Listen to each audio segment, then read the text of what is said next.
আজকে আপনাদের সাথে যে রেসিপিটা আমি শেয়ার করব সেটা বাসায় বানালে পুরো বাসা একেবারে গন্ধে ফ্লেভারে ম করবে, কারণ এটা এতটাই ফ্লেভারফুল।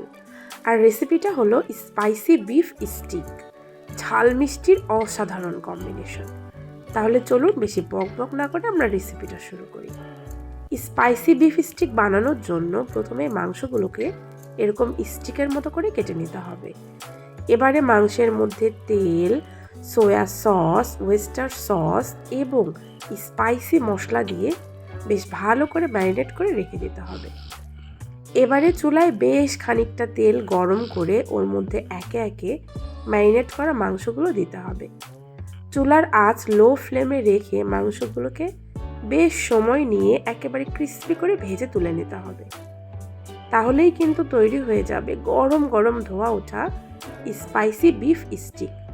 রেসিপিটা কেমন হয়েছে অবশ্যই আমাকে কমেন্ট করে জানাবেন। এরকম রেসিপি পেতে আমার চ্যানেল এবং পেজের সাথেই থাকবেন।